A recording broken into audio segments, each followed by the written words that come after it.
welcome to the Mime Radio Show. I'm Karen Hoyer. And I'm James Donlin.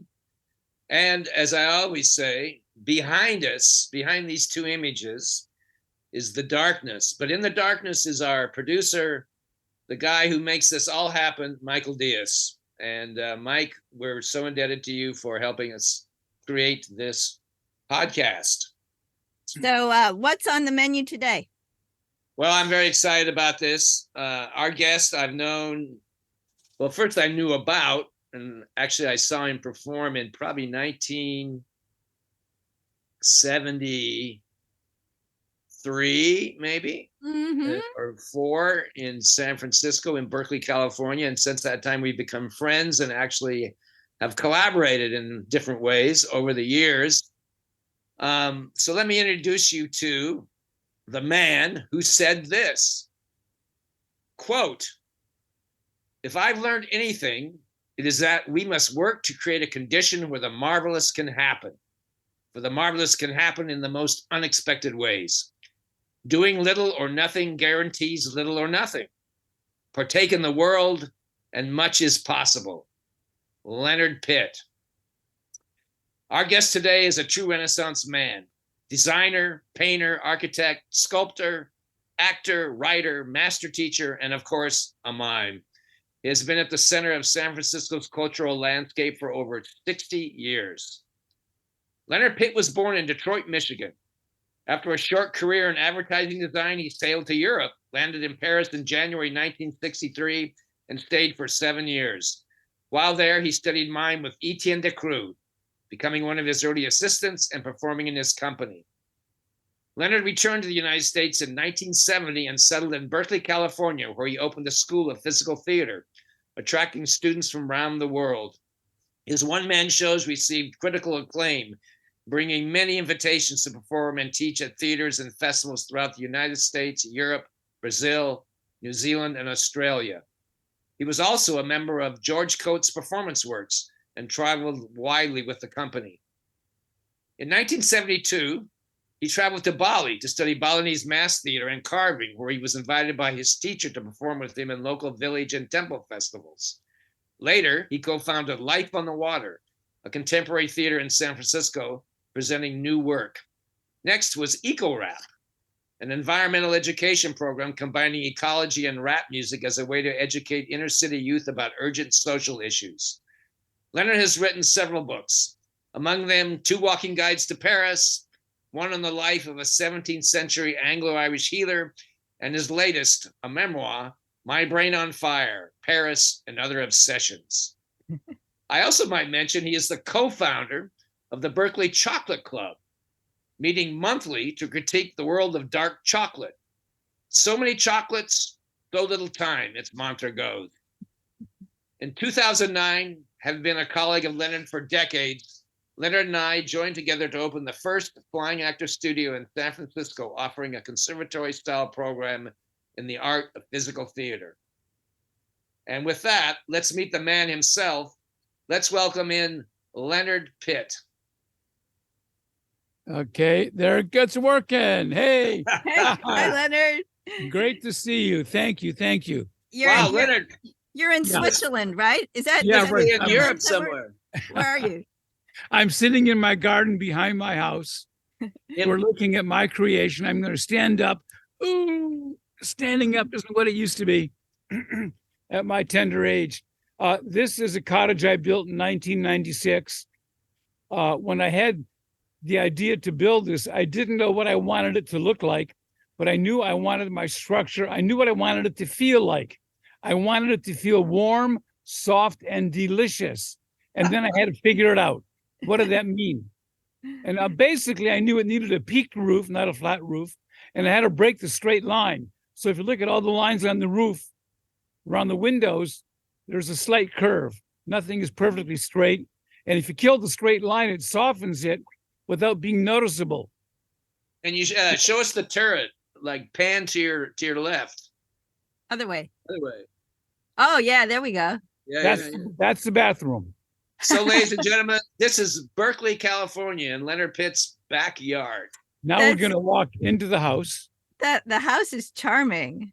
Thank you. going to walk in the house, up my stairs. Few people. How long have you lived in this house? I guess since 1973. No, not quite. No, 70. I bought the house in 1979. Yeah. Ah, Yeah, And and before that Lovely. time, you were in the Shattuck Avenue studio, right? well, I was there from 1970 to 1988. Yeah. Huh. Got to get this set up here. Okay, here we are. Great. So welcome. So good that you're here with us, Leonard. Thank It's you, like thank you you, are thank you. on our list from the beginning. So Great, my great pleasure. But we knew that if we waited long enough, you'd have more adventures to tell us about. So we. Well, you know, my motto is one of them is "Don't get me started." That'll be the title to my next book. Don't get me started. Too many stories. And you are writing two new books right now, aren't you? Well, since you mentioned one here, I got a mock-up of the cover. Wow. Oh, The Art of Mask by Leonard Pitt. Is that a Balinese mask? That's a Balinese mask that I own. Uh-huh. So I've written this little book. It's not hugely long, but on how you make a mask come to life. Got my history in there. Uh-huh. We'll talk about that a little later. Sure. And then the other book I'm writing, I've got a grandson who's 11 years old, and it's a long story. Basically, I fought his coming into the world for many reasons because of the difficulties surrounding his being. But the moment I saw him, my life was transformed. And now I get him 5 days a week. He sleeps over twice a week. And I'm writing a book, Miles and Me, the first 10 years. His name is Miles. It's an extraordinary story of how he changed my life. And you told us that you're working on a piece with him? Well, yes. We performed at that show last February that James produced in San Francisco. I brought him up to do a couple of magic tricks. And about a month later, he said, "Papa, I want to become a clown. I want to make people laugh." Oh, that's wonderful. It's like the next generation, Leonard. So we've got an idea for a show. We've got the music. It'll only be about 3 minutes long. But we've got a couple of props. We got to get a couple of costume items. And, I'm working on a show with Wendy Parkman and Judy Finelli. Oh. A clown show that we are writing.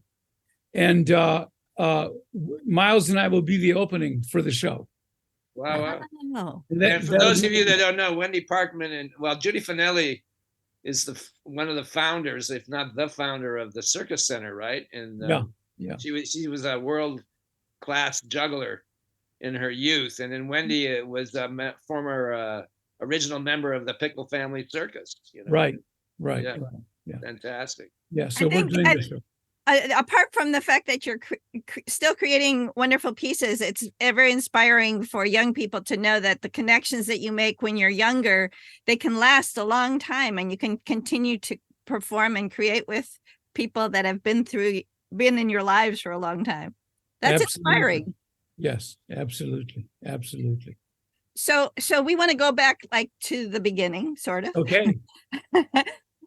Because the question that we always start with is, how does the mime performer prepare backstage? What do you do before you go on stage? Do you have a specific thing that you say to yourself, or something that you do, or a process that you complete right before you step on stage? And even to the millisecond before you go on, what's happening? How many hours do you have? My answer is simple. 0. And ladies and gentlemen, I know this for a fact because I've been with Leonard a few times right before he goes on stage. So you don't have any particular ritual. You're ready. 0 as in 0. I might go like this, and that's it. I go on. As long as I know my material. And what's going on up here? Anything up here? Right. And I know what I got to do. Yeah. And where does that come from, Leonard? Where have you always been like that, or is there Always, a philosophy? No, no philosophy. No. Just do it. Just do it. Just do it. Be there, do it. Yeah. Yeah. That's Have you received any critique of that over the years from people who think they might know something that's better for you? No, because it isn't the kind of thing that I've ever discussed with anybody. Nobody's ever asked me, what do you do before a performance? You know, no. Everybody has a sort of a different process. I think it's very personal. And, but I find it very interesting to see, some people have really elaborate rituals, and then others are like, they're ready to go. Well, that's what makes the beauty of the universe. We're all different. Speaking about the universe of the performance, do you have a feeling about what the audience represents to you? Not necessarily, or who they are, not necessarily are they kids, are they adults, are they this age, are they that age? Do they live in, Berkeley? Do they live in Kansas City? I mean, do you have a sense about that dynamic between the performer and the other, which is that public, that audience? Is that any significance at all? The audience? No. I'm terribly simple. I'm sorry. All I want to do is go out and have a good time and connect. Gosh, this is really funny because James told me, Leonard, he likes to talk, but so far we've made our questions really long and your answers are really you're right, short. right. No, I love to connect with people. That's the bottom line. And I will do it any way I can. Like at our magic show, the performance that Miles and I did last February in our show in the city, as you might remember, James. I don't know if you could see it from where you were, though. Did you remember the couple of magic tricks Miles and I did? I could only hear it from backstage. I didn't actually see it. Let's see if I can. He had a magic trick he was trying to teach me. I don't know where it is. Let me see if I can find it around here. Where is it? Oh, I know. He wanted this. He was going to teach me how to do this. Okay. So I try it with various people, even on the street or at the cafe. So he says, I'm going to make this disappear. I'm going to stuff it into my hand just like this. I'm going to stuff it in my hand just like this. And then I got to blow on it 3 times. He says 3 times, and it's going to disappear. And I don't know if it'll work, but like, whoa, where is it? It worked. Oh my God, it worked. God, that's great. That is great. Miles did it again. He did it again. So I got a bunch of these things. I carry them in my pocket. And I'll see a kid in the cafe. I'll just walk over. I'll say, want to see a magic trick? Here's another one. That's a great one for kids. I can take off my finger, Jimmy. See that? Watch that. Watch that. Whoop.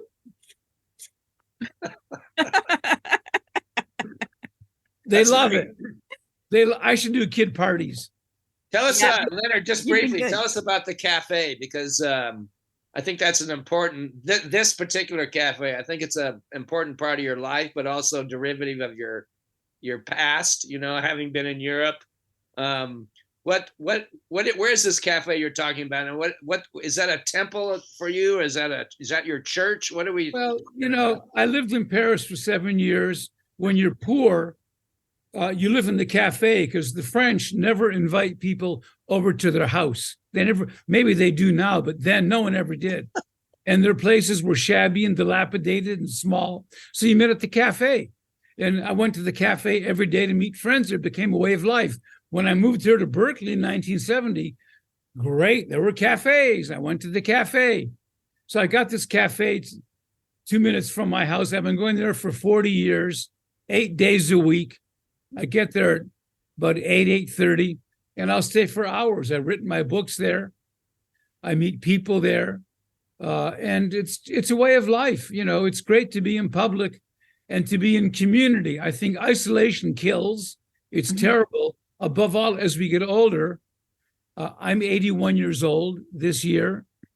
And thank you. As we get older, just by the course of life, we will probably become more isolated. That's terrible. And you need people around you. And it's great, as I discovered when I was young, seeing in a cafe, you're writing, you're doing something personal, but you're in a public space, and it's that combination. Mm-hmm. Of course, we love to watch people, don't we? Love Yes. to watch people. You got up all day long. So Leonard, this Leonard, tell us.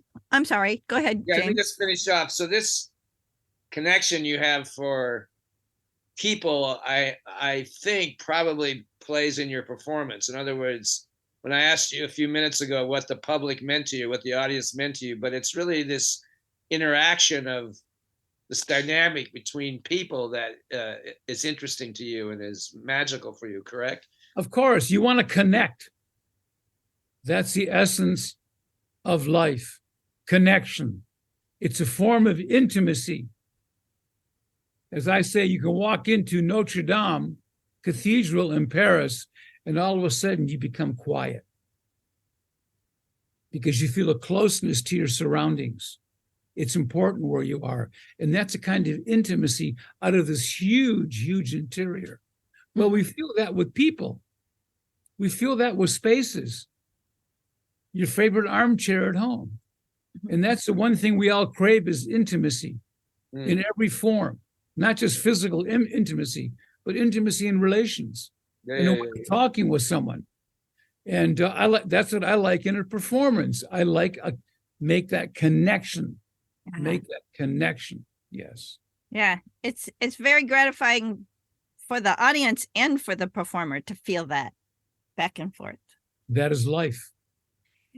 Tell us a little bit about why you chose to go to Paris, how you ended up studying with Ducreux, and then where your journey went from there.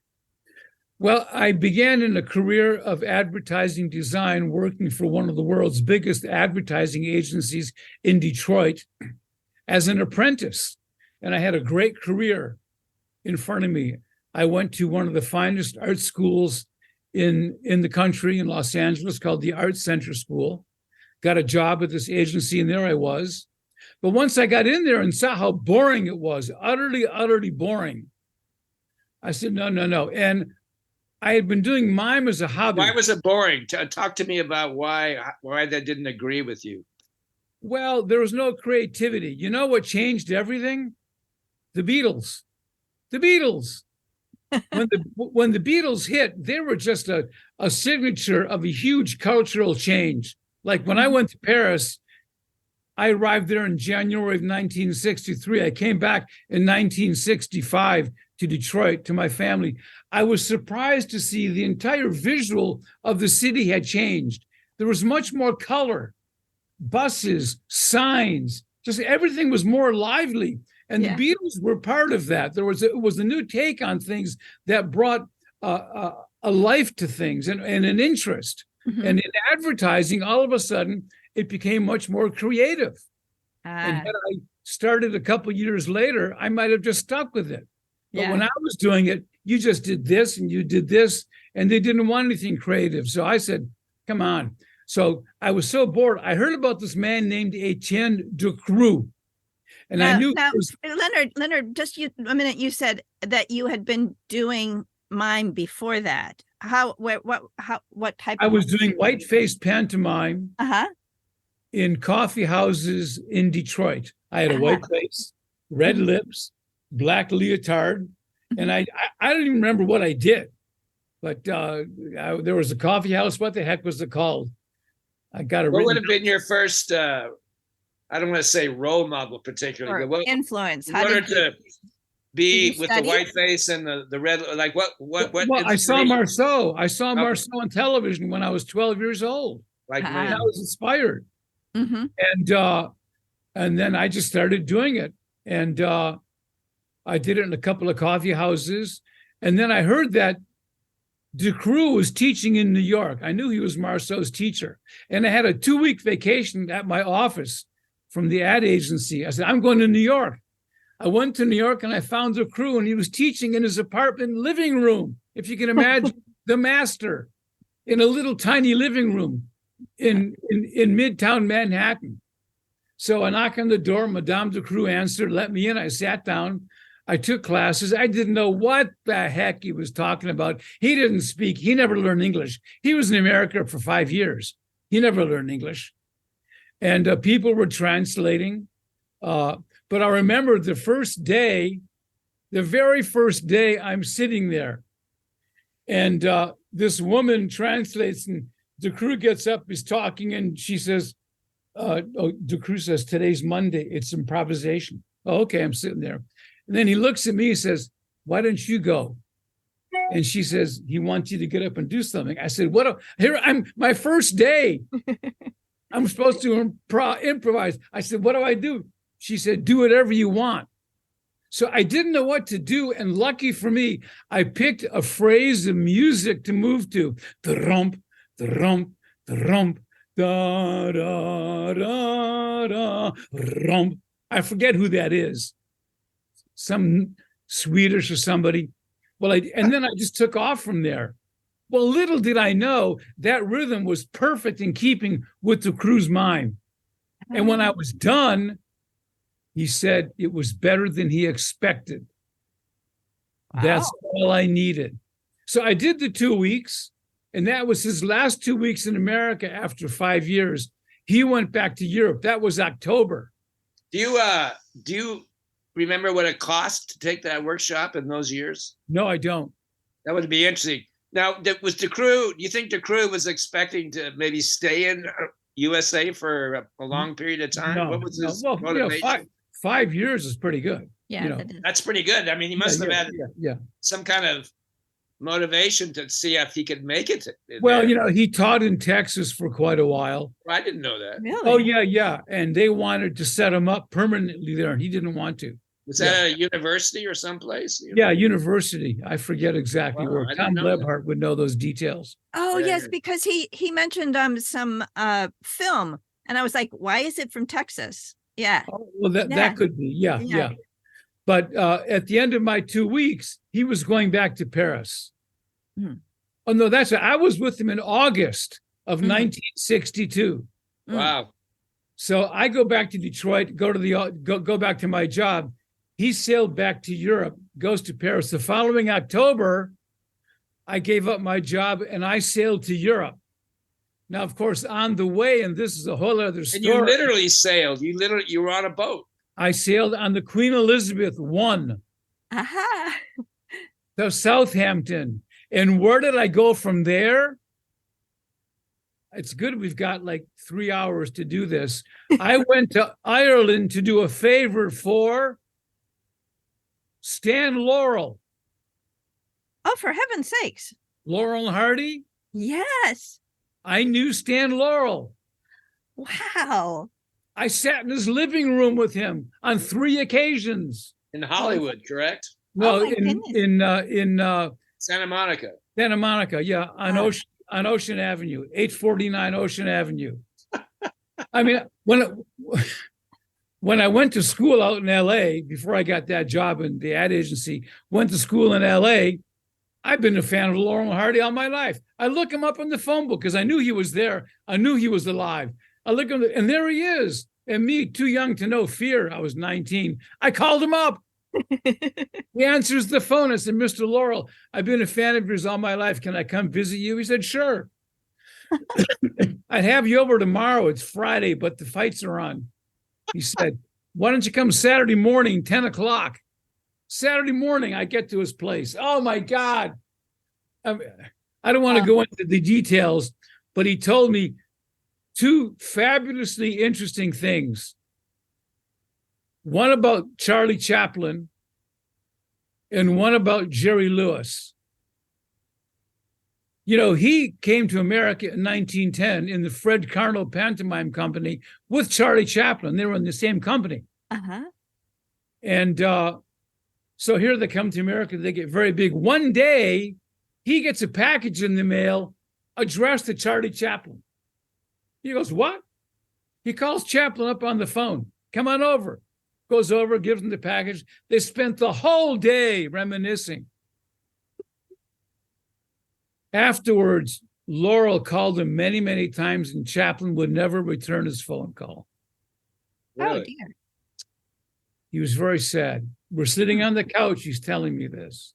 Oh. Sad. But then one day we're sitting there and he gets another package in the mail. He opens it up. It's from Jerry Lewis. Uh-huh. Now, I didn't tell this in this way for over 50 years. And you're going to find out why. And it's a real film. He says, come on, let's take a look at it. He reaches into a cabinet, pulls out a 16 millimeter Bell & Howell movie camera, puts it on the kitchen table, and projects the film onto the refrigerator. And here we are. He lived in a small apartment. We're in this tiny kitchen. I'm as close to him as I am to you right now. We're watching. He said, so Lewis comes on, hey, Stan, I'm in the studio. We're shooting The Bellboy. I got this guy doing an impersonation of you. Tell me what you think. The guy comes on, does his thing. I didn't think it was very good, and nor did Laurel. But he said to me, you know what? I never liked doing that. Really? Wow. He said, I just like doing it. I mean, I just did it because I knew the audience liked it. Interesting. Or more so, we chatted about Lewis and he said, you know, I never liked his comedy. He was too much like a pack of wild horses running off in different directions. Interesting. That's what he told me. But they were great friends. Lewis loved. This was part of your inspiration to take the boat to Europe. Oh no. Because then I wanted to get away from advertising, and I thought I had to go to Europe just to clean my brain out. I didn't think I'd stay for years. I knew the crew was in Paris. I'll stop there. But on the way there, as I say, I stopped in Ireland to do the favor for Stan Laurel. To make a very long story short, when they went on tour to Europe, to Great Britain in 1953, their first stop was Dublin, but their ship docked right near Cork, a little town called Cobh, C-O-B-H. And as the boat comes in, they see tons of people on the docks and parties of people on boats, all cheering. And they didn't know what was going on. And as Laurel said to me, I thought the bloody Pope was there. But on the hill overlooking this little town, there was a cathedral, St. Colman's Cathedral. And all of a sudden, the bells began playing on the cathedral bells. Oh It was the most, as he told me, it was the most touching moment of their career. They had tears in their eyes. They got on deck. The Lord Mayor of Cork was there, all the officials, hundreds of kids. They wanted to go to the bakeries and get some cream pies and do some slapstick, but they couldn't because all the bakeries were closed. The whole town closed down to meet them. So they had to leave too soon to get to Dublin. They never saw any press or any photos. So I was going to Europe. I said, heck, I'll go there. I'll get the press for you. I went to Cork. I got a copy of the photos. They didn't have Xerox machines in those days. I had a hand copy of the news article. And people in those days, there was no tourism. People say, so what brings you to Cork? I said, well, I'm doing a favor for Stan Laurel. This is 9 years later. You being a friend of Mr. Laurel's? Well, have you met so-and-so? He was there that day. It was like it happened yesterday. And they start taking me around to meet have you met Dr. Gebrewers, the man who played the bells? They made an appointment for me. I got on a train Sunday night, went out, had to meet him on the church steps after Sunday Mass. He takes me in the cathedral. He says, you've been a friend of Mr. Laurel's. Would you like me to play the bells tonight? I wouldn't normally do it. Now, and he couldn't play me their music because he got in trouble playing their music on the bells. But he had his friend Charlie take me on a walk around the village. He played the bells, played Charlie Boy. And so eventually you got to Paris. I get to Paris, yes. Okay. And what was it like studying with Mr. de Kroeg? Well, it was incredible. You know, you study in a basement. It was a converted coal bin. You went to his house, a house that was built by his father in the suburbs of Paris, Boulogne-Billancourt, to the west of Paris, at the end of the metro line. And his father was a brick mason. He built this little 2-story brick house at the end of a garden. tiny kitchen, and downstairs in the basement was the coal bin, which they converted into a studio. You couldn't even put your arm up all the way because it was too low. And had 5 students when I got there. Then there were, but and classes were 6 days a week. I mean, Ducreux is what they call in French a sacred monster, a monstre sacré. He's a great personality with great renown and a great history, but he's a difficult person. You don't want to get too close. A sacred monster. And he was like that. But for our students, he gave us everything. He gave us everything. How long would the classes of like a session last? I don't think it was like an hour and a half. Only an hour and a half. Yeah, only an hour and a half. But if you were in the company, as I was, just a few months after he started teaching and I started taking classes, he asked me to be in his company. So we had an extra hour and a half or 2 hours, like several days a week. And then he asked me to become his assistant very soon. And I taught the new students. So I was there on the average of 4 hours a day, 6 days a week. What do you think Ducreux's place in, I mean, this is kind of a silly, no, it's not a silly question, but from your viewpoint, what's Ducreux's place in the arc of theater and not necessarily mime, but theater? What do you think? Well, I think today he's largely forgotten. Yeah. Who knows Ducreux? I mentioned to a young girl, I met a young girl just this morning who came from the East Coast. She's in a theater company on the East Coast in Hartford, Connecticut, I believe. And, she's a working actress. She didn't know Antonin Artaud. No. No, didn't know. So, a lot of young students don't know those names, actually. Of course. So who knows Ducreux? No one knows Ducreux. But he had his place. And what is that place, do you think? I'm just curious what your perception is.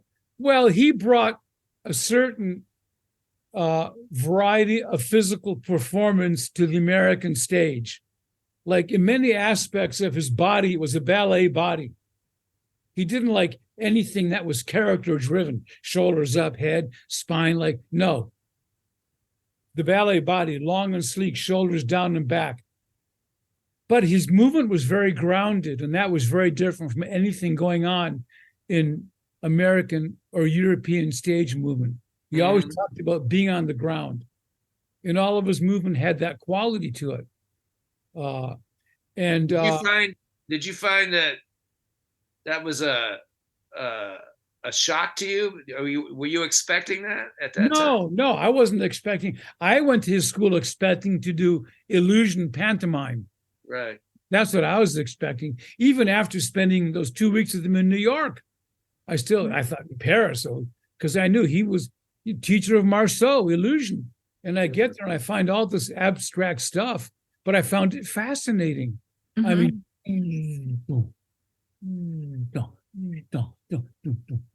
did it fit in your brain as a designer, as a visual artist? Were there relationships that for you personally that you could definite because you're working with the visual. You've got to be clear, and you're working with the geometry of space, and you're working with design of the body, and then learning the body, how to incline the bust, head, neck, and chest. You can't see me, but I'm not moving my waist. Okay, here's my neck, here's my head, neck, and waist. Chest, neck, head. There's translations, as he would call it. Yeah. And to take apart the body in that way, which no one had ever done in the West. It kind of fits into your architectural brain too. Well, yes, and then also when I saw the Balinese, I saw the same movements. Oh, that's interesting. Yeah. But there would be a different mental component to the Balinese work, right? Completely. Yeah. I'm going to ask you one quick question about some photographs that are on your website. There's some beautiful photographs of you in different corporeal mime designs. Is that from your time when you were in the company? No, those are taken here in Berkeley when I set up teaching in June of 1970, I thought people have to know what I do. So I created a show of DeCrew's abstract mime.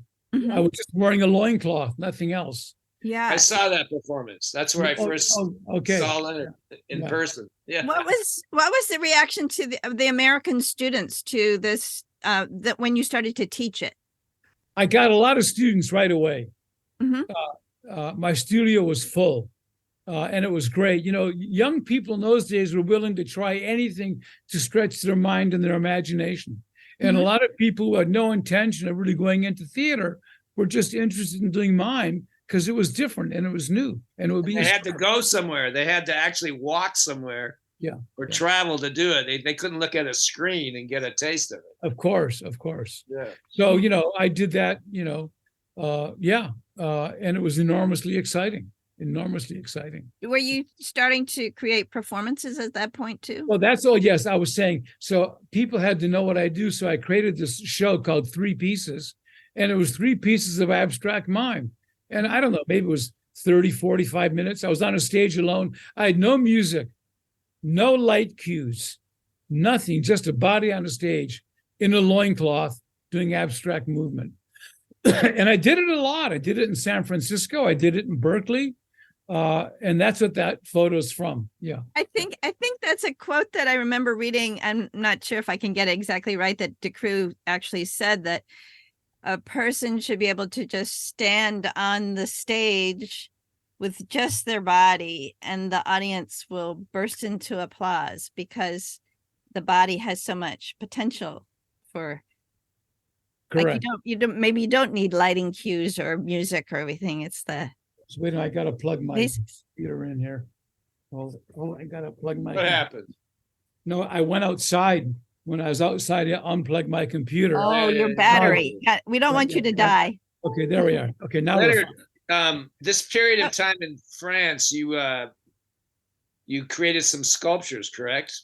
Well, I did, and I have part of one. Show us one. Yeah, well, tell us how this came about during that period. This was actually much larger. It was hanging in my living room and it fell and it broke, but this is part of it. Wow. So this all fits in the world of DeCrew, I think. I think, you know, the sense of geometry and linear and vectors of energy and so forth. You got it. I love working with my hands. Actually, I used to make little screens. I've got one in my living room. Actually, I would make flat screens made out of balsa wood and Japanese rice paper, and I would sell them for $1. I mean, I was a poor, starving student. You know, I sold the New York Times on the street. I made 4 cents a newspaper. Yeah, there's a wonderful photograph of you selling the Times on a Paris street. Yeah, that's at Montmartre. I'm standing in Montmartre. And then there was the photos of the cape. You wearing? Yeah. So how did you perceive yourself at that time? You had a pipe too, I think. Yeah. I got the cape upstairs. Well, capes are beautiful. I just loved it for the movement. I love movement. You wrap it around, you put it on, you do this, you do that. Of course, it's wonderful. And what was the pipe? What was that? Well, I used to smoke a pipe, and I just enjoyed it. I smoked cigarettes too in those days, but I loved the pipe. It was kind of thoughtful. There's a certain attitude to a pipe, right? Different than a cigarette. Yes. Yeah. You say that would you say that the DeCrew form at that point was also thoughtful or not? I'm not sure what that means, thoughtful. You had to think about what you were doing. I'm not sure I would say thoughtful. It was something. What was the audience reaction to it? Were they like, oh, this, I don't get this. I'm frustrated with this. Well, with my show, you mean my show? Mm-hmm. When people saw posters for a mime performance, they expected whiteface and fun. And a number of people brought kids. And I had 3 pieces. And after the first piece, I could hear a bunch of people leaving. This is on the first night. And I could hear baby stroller wheels squeaking as they went out. So about a third of the audience left. Great metaphor. And then I did the second piece, and I heard another chunk of the audience leave when it was over. And then I began the third piece, and I said to the audience, it's a good thing there's only 3 pieces to the show. Because if there were 4, they would have all been gone by the end of the third one. So what triggered your shift? Because I know you shifted into a different kind of performance, partly maybe because of your trip to Bali, which you can talk about, but what shifted in your mind to start evolving as an artist into these very adventurous, very eclectic performances that you did with George Coates and other forms, Well, first of all, I did my first show with George in 1977, but I'd gone to Bali in 1973, and that was the great shock. And I can only wish every artist or budding artist would have a shock of that sort. Here I was doing my abstract decru mime, had classes full, and I heard Balinese performing, and I thought, gee, I'll go. I didn't know what to expect. Sitting in the audience before the curtain went up, I said to my friend, if this is boring, let's leave in the middle. And what I saw was so spectacular. When I walked out of the theater, I was a changed person. I mean, the music, that percussive rhythm was just mesmerizing. Yeah, it goes in waves, that. Yes. And then to see the relationship of the dancer to the music is something we've never seen in the West at all, in any country. In ballet, in modern dance, the dancer and the music are like 2 currents running next to each other. In Bali, they bounce off each other because it's all percussive. Bang, bang, bang. And the gamelan orchestra is taking cues. They're playing off the dancer. So that was exciting. And then to see the mass dance, oh my God, this wonderful dancer, Jimat, with the tiniest movements. And I knew all the stuff. I'm looking, I go, I know that language, but it's in a whole different context. So I said, this is too exciting. I'm going to Bali. I didn't even think of studying. I didn't know you could. I just wanted to go and see the culture that produced this wonderful art. And when I get there, I find out you can study. Oh my God. And with Kakul. And we studied, in Bali, I don't know what it was like now, but they had no weekends. So you studied 7 days a week. Wow. Taught me the dance, and after a month, he says, I want you to perform with me. So you're going to 2 opposite points of the compass in the world. You're going to the hub of Western civilization, Paris, and then you go all the way around the world to this more primal, ritualistic, such a different atmosphere of culture, and you got these 2 things coming together. And then, the half masks here. This is a Balinese half mask. Ah. Yeah. I'll put it on for you.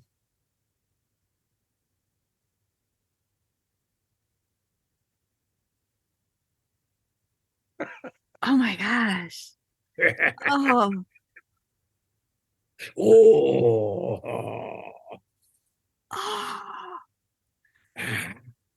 Oh my goodness.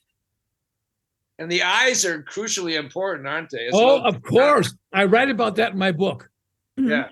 Crucial. The placement of the eyes in the hole. I won't get into it, but it's crucial. Is that something they would have, is that something you picked up on your own? No, they didn't know. They didn't teach me any.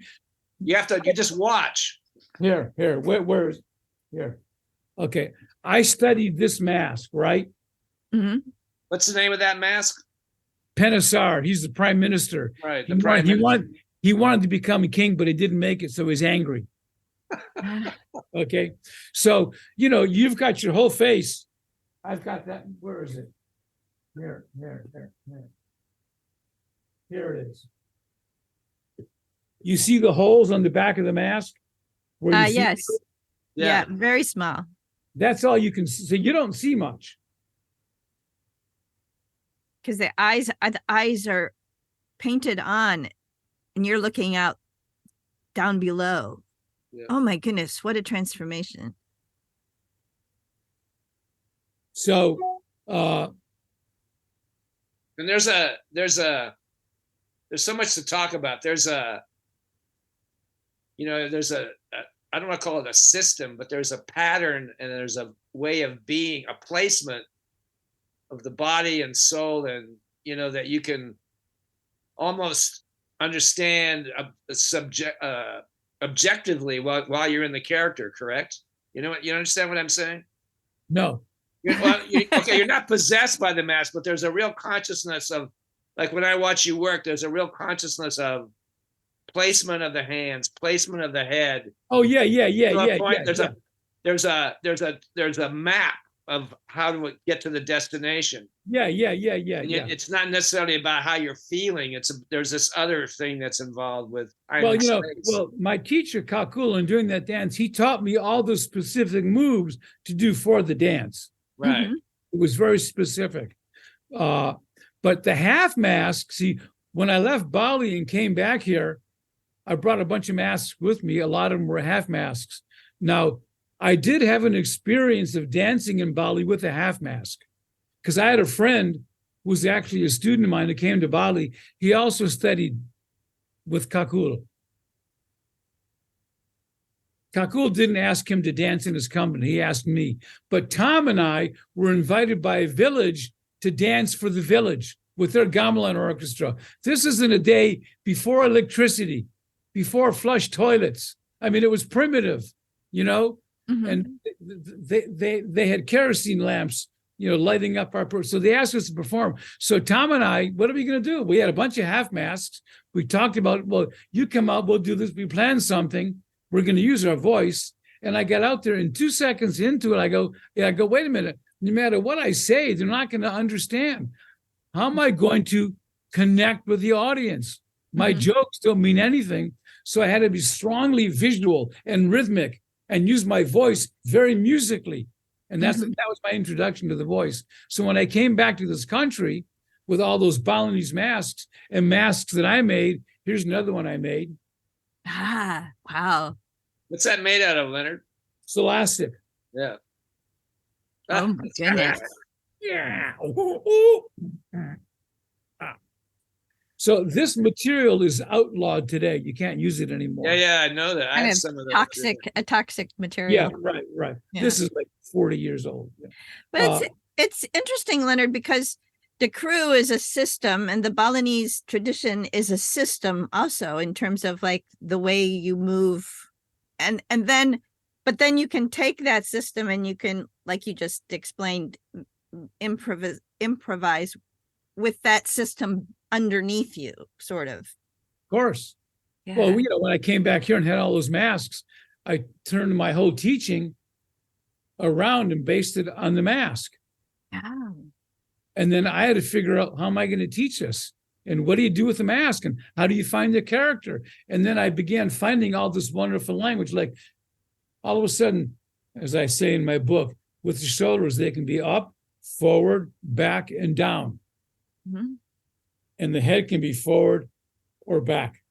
And you got this language of the body I began to explore. So I began playing with that in 73. In 75, I went back to Paris and visited the crew. Mm-hmm. And I took some of my Balinese masks. Oh, wow. And this was like he's looking at the stuff from another planet. Because this is character. The crew hated character. If you're going to do a piece on suffering, we don't want to see an individual suffering. You're doing grand suffering of humanity. Okay? And I'm showing him these character masks, and one of them he even put on, and he tried to move, but you could tell he was very uncomfortable because he didn't know what to do. Didn't know what to do. So all of a sudden, I was into a world of character. Mm-hmm. So shortly after, you started working with George Coates, and you talk to us about some of those performances that you would have done in the late 70s. Well, George was a bona fide crazy guy in the best. Is he part of the Hawkeyes, or is that different? Yeah, yes, he was one of the Hawkeyes, the Blake Street Hawkeyes. Yeah. Out of came Whoopi Goldberg. She was a Hawkeye for a time. I didn't know that. Yeah.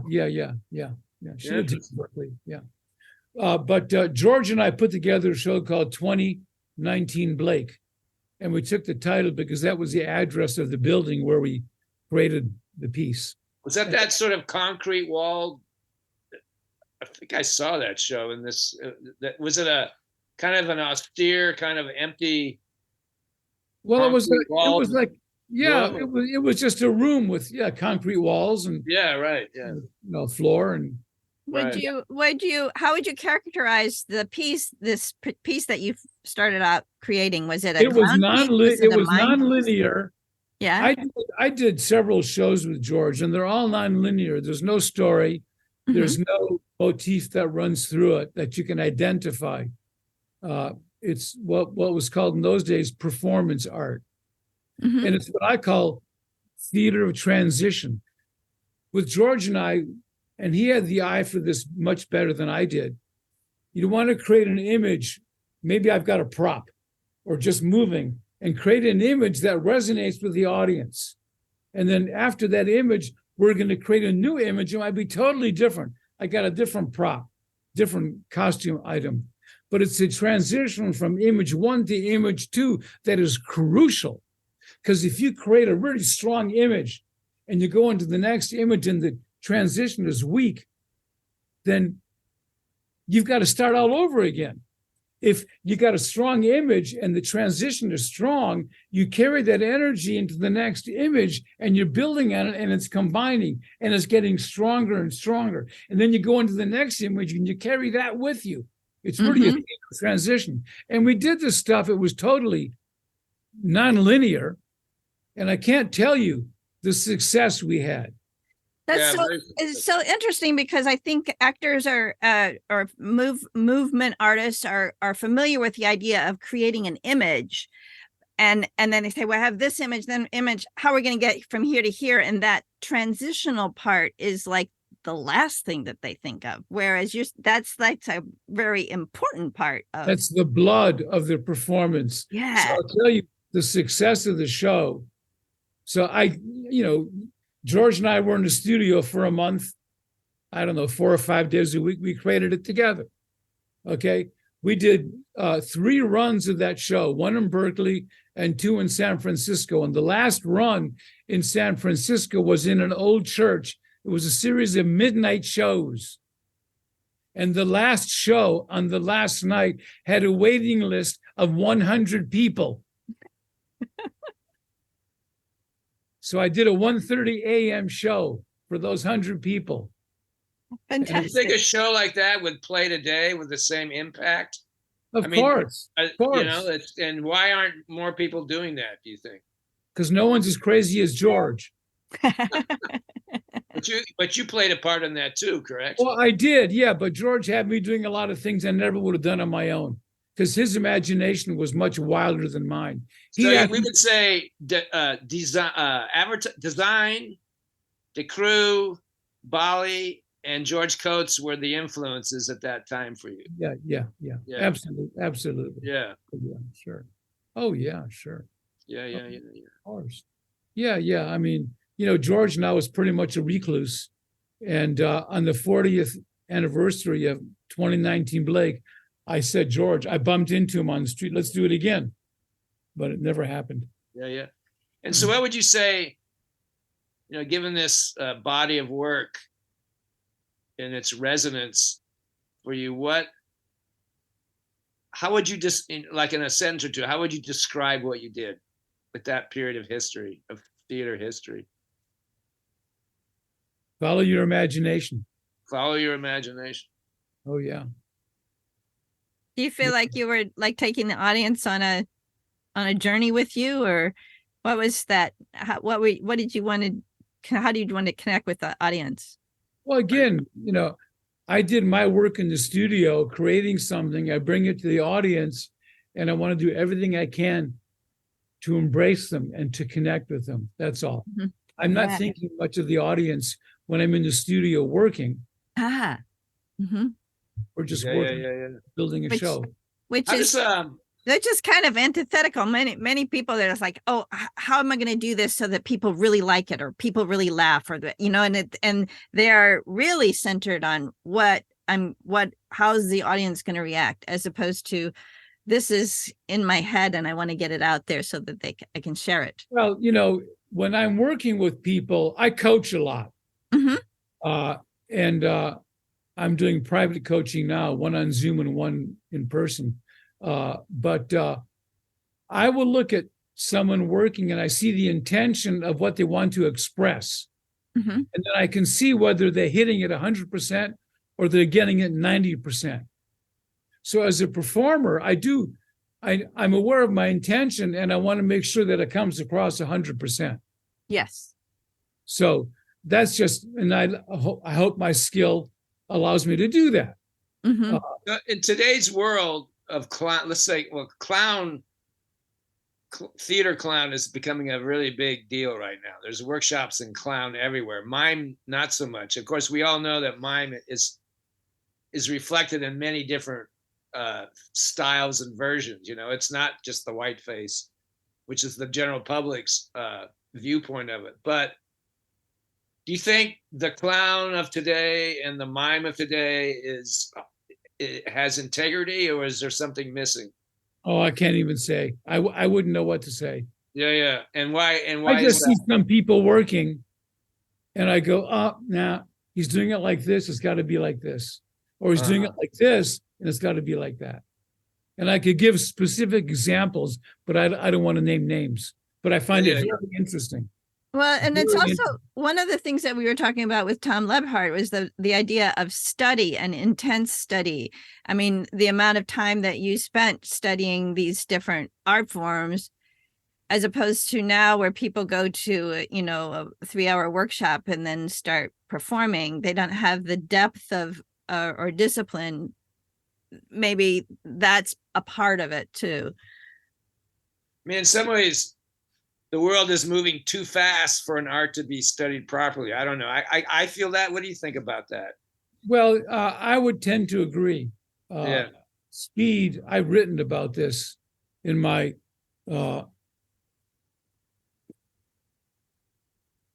What's this one? You have to read the title for us. Bring it closer, Leonard. Bring it closer. My Brain on Fire. Oh, this is kind of like a memoir. Yeah. I'm going to read that. I'm going to read that, by the way, because I was looking at it on your website. It's at the chapters, that you have on your, and I thought it was really interesting. Yeah. So I've got a whole chapter on speed, which is a modern invention. Just a minute. My birthday's next month, so I want you to give me a gift, Leonard. Anyway, keep talking. All right. So we are, as a culture, we're addicted to speed, moving fast across the earth, and just going fast, and that takes us to a level of things being extreme. Whoever thought there'd be a place called Extreme Pizza? That exists. There's Extreme Home Makeover. There's kitty crayons called Extreme Colors. We're addicted to extremes and intensity, and that undercuts learning, I believe, because it takes time. Does that mean you're against progress? Meaning that, for example, you've written a lot about Paris and how you've been frustrated and disturbed by how the architecture of Paris has changed. So is that just an indictment of progress or something else? Well, progress is just a word. Show me what the progress is. Okay. They just passed a new law in Paris yesterday. And what is that?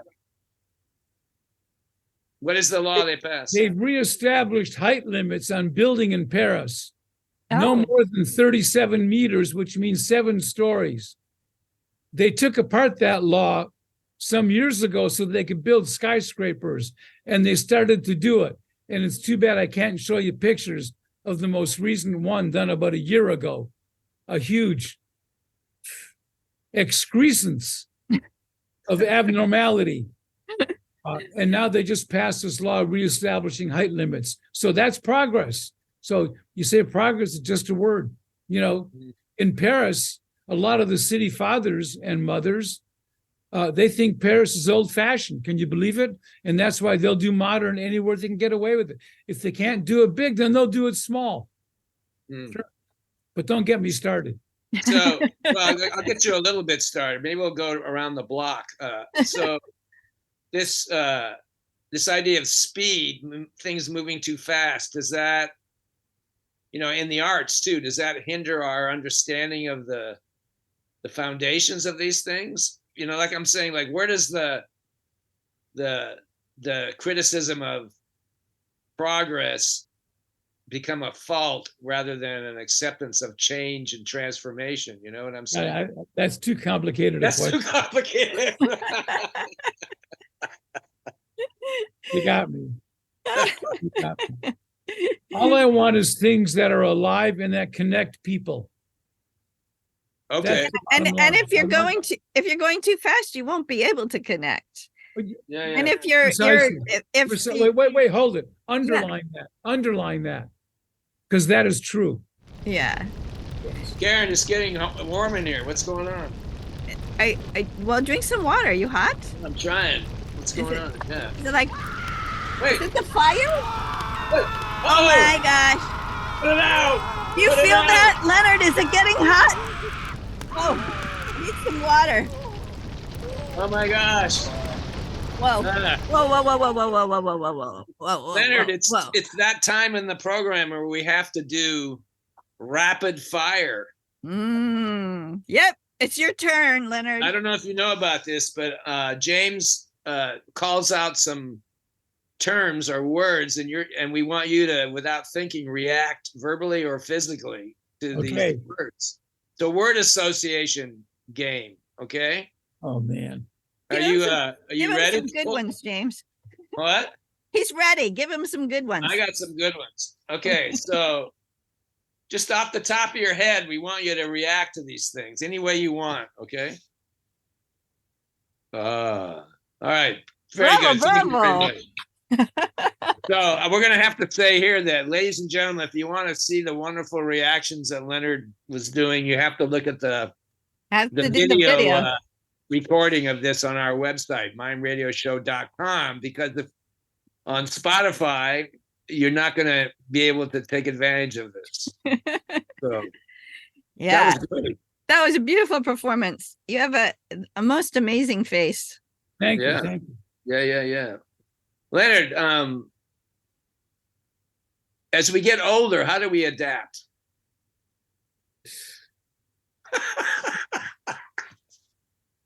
Well, I work out every other day with weights. Really? Yeah.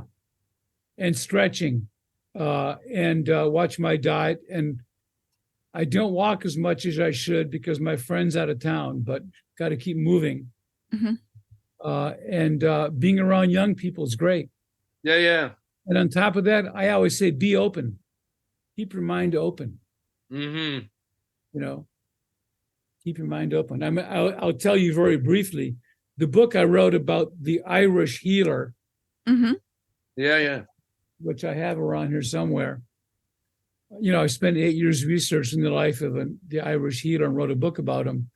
And I met people, contemporaries who are healers. And I could tell you amazing stories of healings of which I witnessed that would put your eyebrows up. And there are people who just don't want to hear it. Interesting. And I say, no, just be open. Yeah. So all throughout life, just be open, because you never know what surprises you. I think looking at the many, many different projects that you're involved in, and like you're over the course of your life, all the different types of occupations, art, pursuits that you've had, it's very clear that you've been open to whatever would come towards you. And it's a wonderful philosophy. How would you, Leonard, taking the body of your artistic expression, how would you define yourself? Maybe that's too difficult, but in some ways, but maybe taking, let's say, as a performing artist, since this program is supposed to be about mime and physical theater, how would you define what you do in that realm, what you did or you do in that realm? Follow your imagination. Follow your imagination. But you're definitely very visual and you're definitely very physical. So you think that's hereditary, or that's a learned thing, or is that DNA, or is that we were in the USA in the West? DNA. Yeah. Yeah. There's a really interesting quote that you put on your website where it's part of it. He said it's from a review from LA.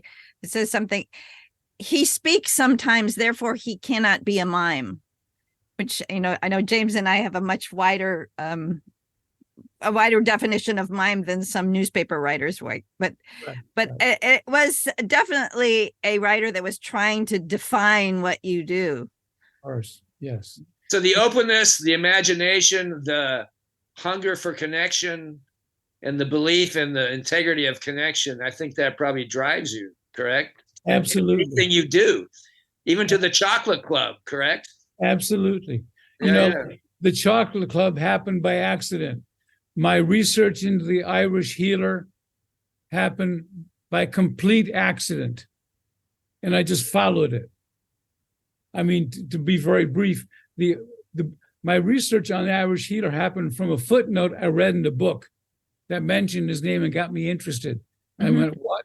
And one thing led to another. 8 months later, I was in Ireland. Yeah. And your heritage is from Russia or Eastern Europe, correct? Ukraine and Poland. Yeah. My mother was from Ukraine. Have you traveled a lot?